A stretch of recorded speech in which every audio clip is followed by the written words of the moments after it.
couple weeks ago, DC announced their it wasn't a month ago now, I don't know. Probably upon releasing this episode, it'll be a month ago, but DC released their new slate of films under the new DCU, which is what they're calling it now. It consists of a lot of shows that have been in development for a while that James Gunn is kind of merging into this new vision. And it consists of a lot of new things that we've been wanting for a long time, like a new Superman movie, Green Lantern TV show, and a couple other things that nobody really asked for, but for the most part, I think everyone's happy is happening. Before we get into that, I want to get your take, George.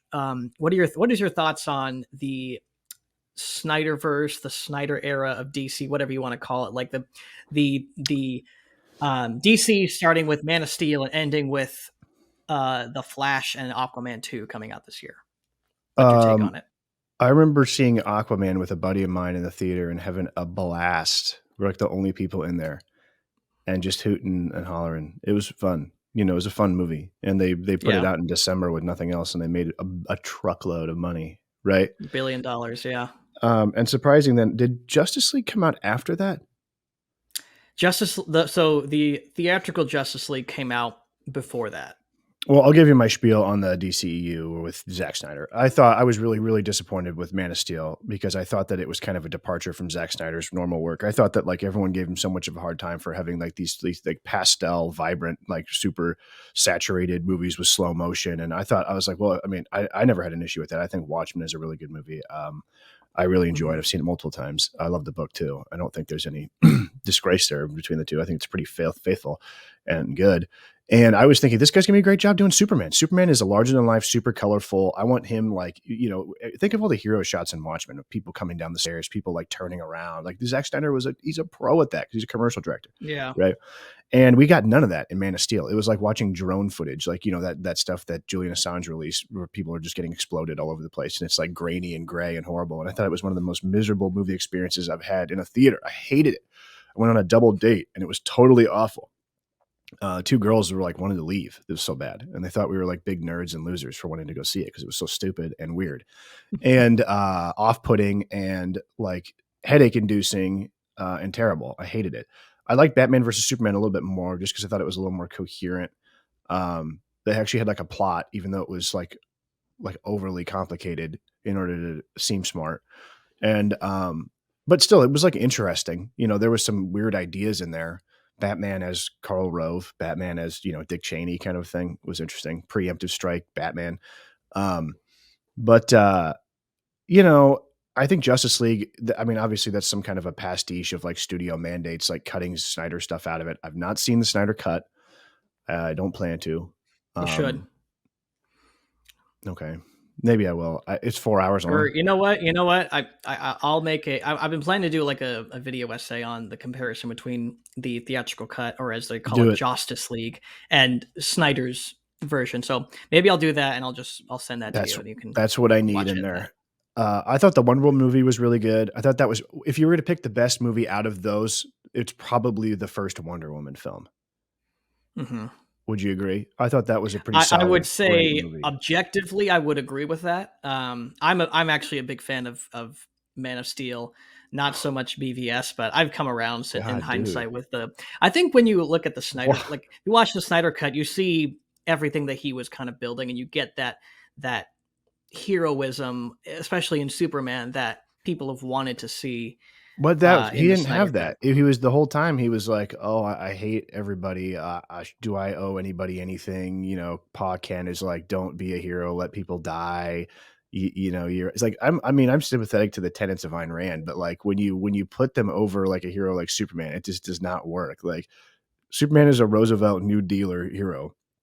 He's an altruist. He's like American poster boy. So for him to be wrestling with his place in the universe, and like in Batman versus Superman, we get that montage where he's in like Mexico or whatever, and everyone's like laying hands on him like he's a god, and he's very ambivalent about it. How do I feel about this? Who am I? I'm just like, I don't need that. Like, you know what I mean? I don't want that. It's not the movie I wanted. Maybe that is something that appeals to somebody. I like Christopher Reeve. I like that first Superman film. I actually like Superman Returns. I'd watch Superman Returns any day over Man of Oh Steel. I think yeah, Henry great Cavill's a movie. good Superman. I thought he did a nice job, but a little too late when he comes back after being dead for 30 minutes or whatever in Justice League, and he's the nice guy, and then they bring in the John Williams score. They tease it a little bit, right? Which, I mean, if Yeah. you're gonna make the Superman movie without the John Williams score, I'd go home. Like, you're not gonna do better than that. It's one of the most recognizable Oh man, movies. It's amazing. It's so good. I think I that can't hear that Hans Zimmer opening did a like, decent job with that news n- that the new w- version he did. w- dude, I threw a computer out the window and heard the same.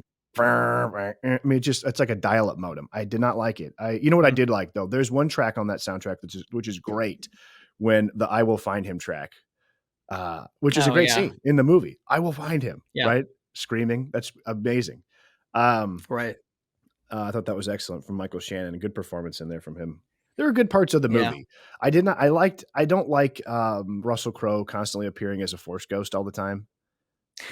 I liked when thought, Marlon Brando just died, and like, I mean, he did mm, talk to him, but he didn't like appear all over the place, and like, he was like a recording. But yeah, but he was only limited to the ship. to the Fortress Assaulted, right? Yeah, Yeah. yeah, yeah. And also, I don't know, man. I Which that is all which that. is in line with what happened in the Christopher Reeves movie. Yeah, but he didn't walk around and like talk to everybody and say, hey, my consciousness and my everything is stored into, I don't remember, whatever it Mm, was. I liked the sure. disembodied head of Jor-El. And I liked the crystal iconography of the crystals. I didn't like Yeah. whatever they were going for with this new Krypton. It looked like a weird, like, HR Giger kind of thing. Yeah, I think it was appealing to me, the movie, and the whole new visual aspect of it, because it wasn't Christopher Reeves. It was trying to be that idealized Superman, but and to me, and in the long run, when you see how things are panning out, I think again Snyder was trying to play the long game with Superman and really give him a origin to becoming Mm, that idealistic, I guess. um, positive, dundering superhero that we all know and love. And I know that didn't work for everybody. I enjoyed it because it was a different take. And sometimes when you've redone heroes like Batman and Superman as many times as they've been done, Right. I don't necessarily want to see the same thing. And I love Christopher Reeve Superman, like he's unparalleled. But the fact that Man of Steel sought out to do something different and a little kind of digging into the more science fiction roots of Superman, I really Yeah. enjoyed it.